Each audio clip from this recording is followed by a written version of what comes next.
శ్రీమాత్రే నమ. సర్వమంగళమాంగళ్యే శివే సర్వార్థసాధికే శరణ్యే త్ర్యంబకే దేవి నారాయణి నమోస్తుతే. మరి అమ్మవారి యొక్క వైభవం, దేవీ వైభవం అనే అంశంలో మనం వీడియో చేయడం జరుగుతుంది. అయితే ప్రత్యేకంగా శరన్నవరాత్రుల వైభవాన్ని పురస్కరించుకొని మరి ఈరోజు పంచశక్తుల ఆవిర్భావం గురించి మీ అందరికీ వివరిస్తాను.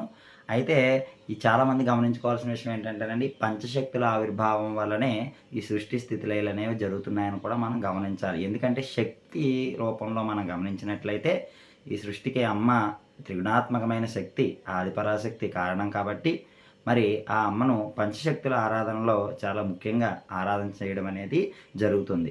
కానీ ప్రతి వ్యక్తికి కూడా ఈ పంచశక్తుల ఆరాధన వల్లనే యోగ్యత అనేది లభిస్తుందని కూడా మనకు దేవీ భాగవతం స్పష్టంగా వివరిస్తుంది. మరి ఆ పంచశక్తులు ఎవరు, వారి విధానం ఏమిటో తెలుసుకుందాం. మరి పంచశక్తులు చక్కగా 5. అందులో ముఖ్యంగా మొదట పార్వతి, ఈవిడే దుర్గా, లలిత, ఇంకందరూ కూడా ఇందులోకే వస్తారన్నమాట.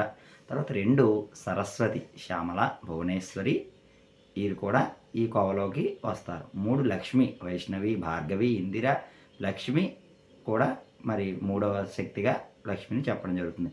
4వ శక్తి అయిన ఆవిడ గాయత్రీదేవి, ఈవిడిని సావిత్రి, గాయత్రి 2గా కూడా మనం చెప్పుకోవచ్చు. 4వ ఆవిడ గాయత్రీదేవి. 5 రాధారాణి, రాధారాణి 5వ పంచశక్తుల్లో ఒకరన్నమాట. ఈ 5ని కలిపి పంచశక్తులు అని అనడం అనేది జరుగుతుందండి.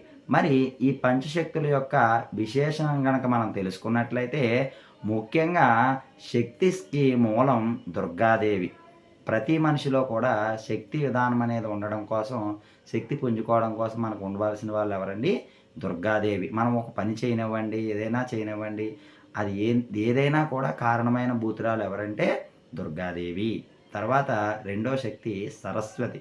ఈ సరస్వతి విద్యకు మూలం. మనం కీర్తి ప్రతిష్టలు కలగాలన్నా, మనం ముందుకు రాణించాలన్నా కూడా శ్యామలానుగ్రహం, అదేవిధంగా సరస్వతీ కటాక్షం అనేది మనకు ఉండాలి. ఇక 3వ శక్తి స్వరూపిణి అయిన మాత మహాలక్ష్మి. ఎందుకంటే ఈవిడి ధనానికి అధిదేవత. ప్రతి ఒక్కరికి కూడా ధనమూలం ఇదం జగత్ అన్నారు. కాబట్టి ఈ ధనం అనేది ప్రతి ఒక్కరికి కూడా ఉండాలి. ఆ ధనం వల్లే ఈ లోకం అనేది నడుస్తుందనే మనకు విషయం తెలుసు కదండి. అయితే శక్తి వల్ల శక్తి పుంజుకుంటే విద్యను అభ్యసించవచ్చు. అదేవిధంగా విద్యను అభ్యసించడం వల్ల ఉద్యోగరీత్యా కూడా రావచ్చు. మనం దాని ద్వారా ధనాన్ని సంపాదించుకోవచ్చు. చక్కగా ఉంది కదండి. మరి ఇక్కడ వరకు బాగానే ఉంది కదా. మరి 4వ శక్తి ఎవరనుకున్నారండి? గాయత్రి. మరి ముగ్గురు అంటే మాకు తెలుసండి. చక్కగా లక్ష్మీదేవి అంటే మాకు డబ్బులు ఇస్తుంది, డబ్బుకి అధిదేవత అని తెలుసు. సరస్వతి అంటే చదువుల తల్లి అని మాకు తెలుసు.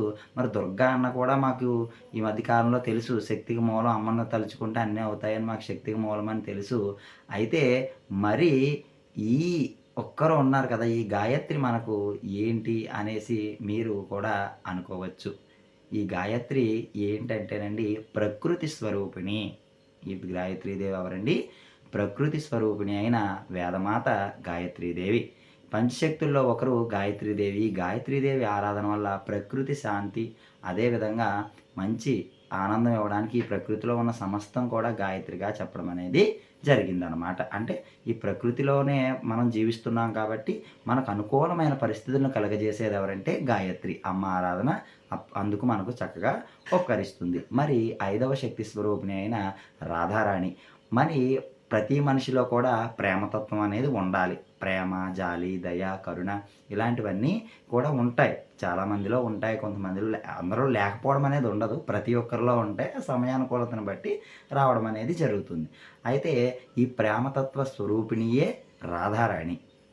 ఈ ప్రేమతత్వ స్వరూపిణియే రాధారాణి. ఈ రాధారాణి ఒక మంచి భావన. అంటే చూడండి, మనం తెలియని వారితో కూడా అందంగా మాట్లాడతాం, చాలా చక్కగా మాట్లాడతాం, చాలా అందంగా మనం పలకరింపు అనేది చేస్తూ ఉంటాం కదా. మరి ఇత్యాది అన్నీ కూడా లోన కలిగించే దేవి ఎవరంటే మన రాధారాణి.